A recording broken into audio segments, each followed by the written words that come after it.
Di dalam salah satu ayatnya Allah Subhanahu wa taala berfirman, "Wa an laisa lil insani illa ma sa'a wa anna sa'yahu saufa yura."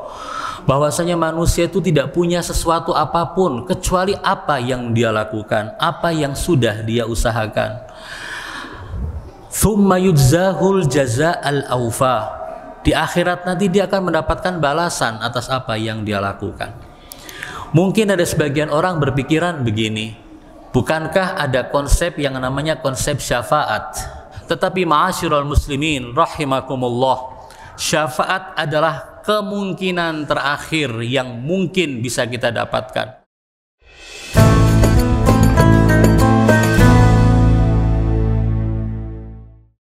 Bismillahirrahmanirrahim. Alhamdulillahi rabbil alamin, bihi nasta'in ala umurid dunya waddin.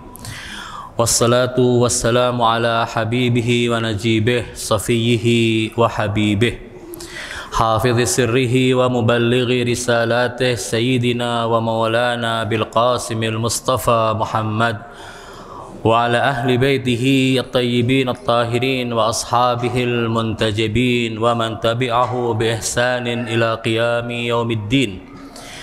Amma ba'd, faya ma'asyiral muslimin, usikum wa nafsi bitaqwallah wa qad fazal muttaqun. Di awal khutbah ini saya mewasiatkan kepada diri saya dan kepada mukminin mukminat untuk melaksanakan takwa kepada Allah Subhanahu wa taala, karena ketakwaan kepada Allah merupakan kunci bagi seseorang untuk bisa masuk ke dalam surganya. Allah Subhanahu wa taala ketika menceritakan tentang surga yang luasnya seluas langit dan bumi, wasari'u ila maghfiratin min rabbikum wa jannatin arduhas samawati wal ard. Allah ketika menceritakan tentang surga mengakhiri pembicaraan tentang surga dengan kata-kata uiddat lil muttaqin, yakni bahwa surga itu hanya diberikan kepada orang-orang yang bertakwa. Artinya kalau orang tidak memiliki ketakwaan, jangan pernah hayal untuk bisa masuk ke dalam surga. Pentingnya takwa itulah yang membuat Islam melalui firman-firman Allah, melalui sabda-sabda Nabi menekankan tentang ketakwaan, dan bahkan dalam setiap khutbah syar'i, baik khutbah Jumat ataupun khutbah sholat Idul Fitri atau khutbah dalam sholat istisqa atau khutbah-khutbah syar'i lainnya, khatib wajib untuk memperingatkan kepada hadirin untuk selalu berpegang teguh pada ketakwaan. Kita berada di bulan Muharram yang merupakan bulan pertama dari tahun Hijriyah. Ketika bulan pertama berarti 12 bulan yang tahun lalu sudah kita tutup. Yang menjadi pertanyaan besar kita adalah, selama 12 bulan tahun kemarin, tahun 1446 Hijriyah, apa yang sudah kita lakukan? Kalau kita disuruh meninjau lagi, mengevaluasi tahun kemarin, apakah kita akan memberikan nilai lulus kepada diri kita ataukah tidak? Itulah pentingnya muhasabah, melihat, mengevaluasi apa yang sudah kita lakukan pada tahun lalu. Apakah kalau seandainya saat ini kita dipanggil oleh Allah Subhanahu wa taala, lalu dimintai pertanggungjawaban atas tahun kemarin, atas masa-masa lalu, apakah kita bisa berkepala tegak dan mengatakan, ya Allah, aku sudah melaksanakan semua perintah-Mu dan meninggalkan semua larangan-Mu. Aku sudah masuk ke dalam kelompok orang-orang yang bertakwa, yang layak untuk masuk ke dalam surga. Ataukah kita belum melangkah ke arah sana? Ini hal yang harus menjadi pertanyaan kita setiap harinya. Itulah yang dianjurkan oleh para ulama, oleh para guru sufi, guru akhlak, guru tasawuf, supaya kita selalu mengevaluasi diri. Jangan sampai kita ketika akan dipanggil oleh Allah Subhanahu wa taala ternyata kita tidak punya persiapan apa-apa. Di dalam salah satu ayatnya Allah Subhanahu wa taala berfirman, "Wa an laisa lil insani illa ma sa'a wa anna sa'yahu saufa yura." Bahwasanya manusia itu tidak punya sesuatu apapun kecuali apa yang dia lakukan, apa yang sudah dia usahakan. Tsumma yujzahul jazaa'al awfa. Di akhirat nanti dia akan mendapatkan balasan atas apa yang dia lakukan. Mungkin ada sebagian orang berpikiran begini, Bukankah ada konsep yang namanya konsep syafaat? Syafaat artinya di akhirat nanti ada orang-orang tertentu yang Allah berikan wewenang kepada mereka untuk menolong orang-orang yang harusnya masuk ke dalam neraka. Orang yang berdosa diangkat tangannya, diselamatkan dari neraka. Itu namanya konsep syafaat. Makanya kita seringkali mengatakan dalam doa-doa kita meminta syafaatnya Rasulullah. Biasanya seorang guru mendoakan muridnya, seorang ayah mendoakan anaknya, orang mendoakan yang lainnya. Semoga nanti di akhirat mendapatkan syafaatnya Rasulullah. Yang memiliki hak untuk memberikan syafaat adalah orang-orang suci, para nabi, orang-orang soleh, orang-orang siddiqin, orang-orang yang bertakwa. Mereka bisa memberikan syafaat. Masing-masing orang itu memiliki kapasitas sendiri-sendiri. Ada yang bisa memberikan syafaat kepada 10 orang anggota keluarganya, orang-orang dekatnya, orang-orang yang dicintainya. Ada orang yang punya kemampuan sampai 70 orang untuk diberi syafaat oleh dia. Ada orang yang memiliki kemampuan untuk memberikan syafaat ratusan orang. Kalau Rasulullah Shallallahu Alaihi Wasallam punya kemampuan dan wewenang yang diberikan oleh Allah kepada beliau untuk memberi syafaat kepada siapa saja yang beliau maukan, tidak dibatasi jumlahnya. Itulah firman Allah Subhanahu Wa Taala ketika Allah berfirman kepada nabinya, walal akhiratu khairun laka minal ula. Lalu kemudian Allah juga di surat yang sama mengatakan, wala saufa yu'tika rabbuka fatardha. Allah Subhanahu wa taala memberikan banyak hal kepada nabinya. Segala kenikmatan Allah berikan kepada nabinya. Kenikmatan jasmani, kenikmatan rohani, kenikmatan kedudukan yang tinggi, kenikmatan ad-darajatur rafi'ah, kenikmatan maqaman mahmuda itu dimiliki oleh Rasulullah sallallahu alaihi wasallam. Kenikmatan sebagai hamba Allah yang paling dicintai oleh Allah Subhanahu wa taala. Ini adalah anugerah-anugerah yang besar yang Allah berikan kepada sang nabi di dunia ini. Ketika kita berdoa, mungkin doa kita tidak dikabulkan. Kalau nabi berdoa dengan sekali isyarat, Allah akan mengabulkannya karena kekasihnya Allah. Ini di dunia terjadi. Ketika Rasulullah melihat ada dalam suatu peristiwa perang Khandaq, Rasulullah memerintahkan para sahabatnya untuk menggali parit supaya menyelamatkan mereka dari serangan kaum kafir yang jumlah mereka 10.000 orang. Jumlah kaum muslimin hanya 3.000 orang di dalam kota Madinah. Mereka lemah, kafir kuat, senjata mereka lengkap. Nabi memerintahkan menggali parit supaya tidak bisa pasukan kafir untuk masuk ke kota Madinah. Saat itu bertepatan dengan paceklik. Tidak ada makanan yang cukup di kota Madinah.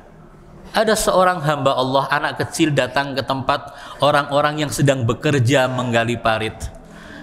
Anak kecil itu dipanggil oleh Nabi, "Nak, kemari, kamu kesini untuk apa?" Dia mengatakan, "Aku diperintahkan ibuku untuk membawa beberapa butir korma untuk aku berikan kepada ayah dan abangku yang sedang bekerja menggali parit." Kata Nabi, "Berikan kepadaku." Korma itu diberikan kepada Nabi. Lalu Nabi membuka selendang beliau, kain beliau buka, korma itu diletakkan di situ, ditutup. Lalu kemudian beliau mengatakan kepada anak tersebut, "Berikan kepada setiap orang, suruh mengambil dari korma itu." Masing-masing sahabat yang sedang bekerja, dan jumlah mereka ratusan orang, mengambil korma dalam jumlah yang cukup mengenyangkan mereka.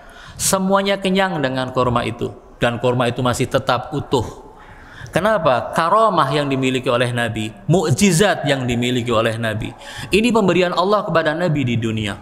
Tetapi Allah mengatakan, wala saufa yu'tika rabbuka fatardha. Kala di akhirat Allah akan memberikan kepadamu sesuatu sampai engkau puas. Pertanyaan, apakah Nabi puas jika ada seorang yang mengucapkan la ilaha illallah Muhammadur Rasulullah masuk ke dalam neraka? Tentunya Nabi tidak akan pernah puas, tidak akan pernah tega, tidak akan pernah rela ada seorang yang beriman kepada kenabiannya masuk ke dalam neraka. Inilah yang disebut dengan syafaat. Tetapi ma'asyiral muslimin rahimakumullah, syafaat adalah kemungkinan terakhir yang mungkin bisa kita dapatkan. Syafaat pun memerlukan kelayakan. Tidak semua orang layak untuk mendapatkan syafaat. Karena itulah para ulama mengatakan jangan memfokuskan diri kepada kemungkinan syafaat di akhirat, apakah kita menerima ataukah tidak. Andalkanlah diri kita sendiri, berbuatlah yang baik, karena yang kita perbuat, perbuatan baik yang kita lakukan akan ada hisabnya di akhirat, akan ada pahalanya di akhirat nanti. Tahun 1446 telah kita tutup. Kita sudah membuka lembaran tahun yang baru, bulan Muharram, bulan yang baru. Saya mengajak kepada saudara-saudara sekalian, kaum muslimin, kaum mukminin, pertama untuk mengevaluasi apa yang sudah kita lakukan di tahun yang lalu. Dan yang kedua adalah membuat perencanaan di tahun 1447 Hijriah. Apa yang mau kita lakukan sehingga kita menjadi hamba Allah yang baik, sehingga kita menjadi hamba Allah yang soleh, yang bertakwa, yang kelak jika Allah akan memintai kita bertanggungjawaban, kita bisa menjawabnya dengan kepala yang tegak di hadapan Allah dan mengatakan, ya Allah, aku umatnya Muhammad dan aku sudah melaksanakan apa yang diperintahkan oleh sang Nabi. Semoga Allah Subhanahu wa taala menjadikan kita umat yang terus berbuat baik.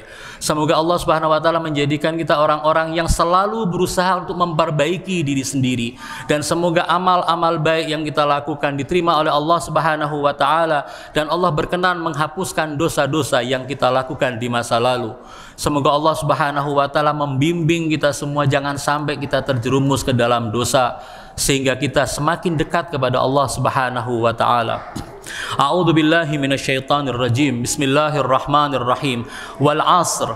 Innal insana lafi khusr illa alladhina amanu wa 'amilus solihat wa tawasaw bil haqq wa tawasaw bis sabr. Barakallahu li wa lakum fil Qur'anil azim wa nafa'ani wa iyyakum bima fihi minal ayati wa dzikril hakim wa taqabbala minni wa minkum tilawatahu innahu huwal ghafurur rahim. Aqulu qawli hadza wa astaghfirullahal azim li wa lakum wa lisairil muslimina wal muslimat fastaghfiruhu innahu huwal ghafurur rahim.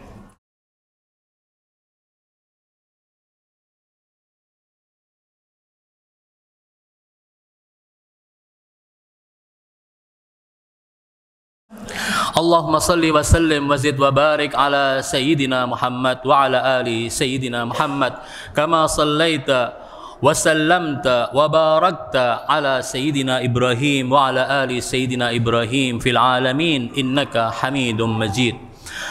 Ma'asyiral muslimin rahimakumullah, usikum wa nafsi bitaqwallah. Kembali di khutbah kedua saya mewasiatkan pada diri saya dan kepada mukminin untuk selalu berpegang teguh pada ketakwaan kepada Allah Subhanahu wa taala di dalam melaksanakan seluruh amal ibadah kita. Supaya amal ibadah kita diterima oleh Allah Subhanahu wa taala, salah satu syarat yang harus dipenuhi adalah ketakwaan. Tanpa ketakwaan amal ibadah tidak mungkin akan diterima. Ketahuilah, ini suatu kabar gembira buat Anda semua yang melaksanakan sholat Jumat, yang melaksanakan ibadah, yang melaksanakan puasa.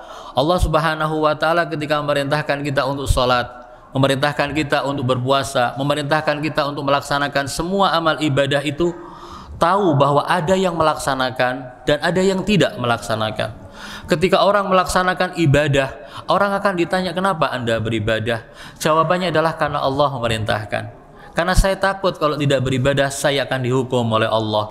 Ini adalah salah satu bentuk ketakwaan. Ketakwaan yang minimal yang harus selalu kita tingkatkan ketakwaan tersebut. Sehingga apa yang kita lakukan, amal perbuatan yang kita lakukan memberikan buah yang sedemikian besar dan indah. Dan jangan lupa, di dalam melaksanakan amal ibadah, niat untuk mendekatkan diri kita kepada Allah haruslah ada pada setiap amal perbuatan kita. Allah Subhanahu wa taala di dalam ayat sucinya mengatakan begini, alladzi yu'ti malahu yatazakka illa ibtigha'a wajhi rabbihil a'la.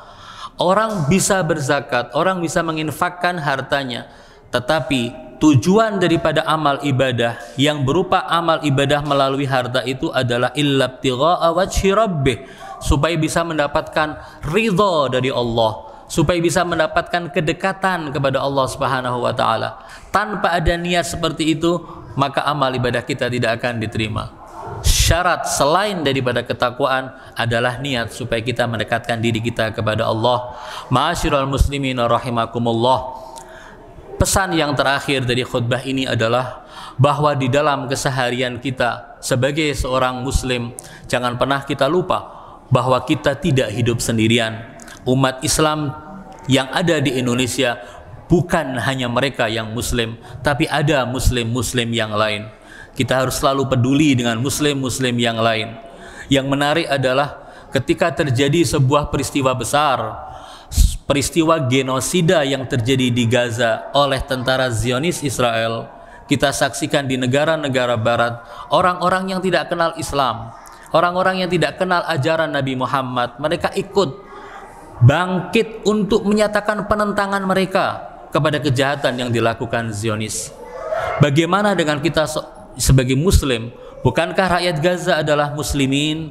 Bukankah sudah saatnya kita untuk menunjukkan solidaritas kita kepada muslimin yang lain? Bukankah kita harusnya lebih kelantang suara kita dibandingkan orang-orang yang ada di Amerika dan di Eropa untuk membela rakyat Gaza? Karena itu, kita tidak bisa ikut berperang membela mereka. Kita tidak bisa mempersembahkan darah kita, nyawa kita untuk membela saudara-saudara kita. Mungkin juga kita tidak bisa untuk menyisihkan harta kita kirimkan ke sana. Mungkin tidak mampu, mungkin tidak bisa. Kita juga mungkin tidak bisa untuk memberikan makanan kepada mereka atau air. Tapi bukankah kita bisa mendoakan? Jangan lupa, doa adalah silahul mukmin. Doa adalah senjata kaum mukmin. Dengan doa-doa kaum muslimin di seluruh dunia, insya Allah Allah akan mengakhiri penderitaan kaum muslimin yang ada di Gaza maupun yang ada di tempat-tempat yang lainnya. Allahumma ansuril Islam wa ahlah wa ahlikil kufra wan nifaqa wa ahlah. Allahumma ansur juyushal muslimin wa asakiral muwahhidin. Allahumma wahhid kalimatal muslimin. Allahumma alif qulubal muslimin. Allahumma ahlik a'da'ana wa a'da'ad din ajma'in. Allahumma mazziqhum kulla mumazzaq. Allahumma shattithum tashtita waj'al lahum sininan kasinini Yusuf. Allahumma adfa'anna al-ghala'a wal waba'a wal riba wal zina wal zalazila wal mihan wa su'al fitan an baladina hadha khassah wa an sa'iri biladil muslimina 'ammah ya rabbal alamin. Allahumma ighfir lil muslimina wal muslimat wal mu'minina wal mu'minat al ahya'i minhum wal amwat. Tabi'illahumma bainana wa bainahum bil khairat innaka sami'un qaribun mujibud da'awat innaka qadil hajat wa ghafirudz dhunubi wal khati'at ya arhamar rahimin ya arhamar rahimin ya arhamar rahimin. Ibadallah, innallaha ya'muru bil adli wal ihsan wa ita'i dzil qurba wa yanha 'anil fahsya'i wal munkari wal baghi ya'idzukum la'allakum tadhakkarun. Fadhkurullahal 'azim yadhkurkum washkuruhu 'ala ni'amihi yazidkum was'aluhu min fadlihi yu'tikum wa la dzikrullahi ajallu wa akbar.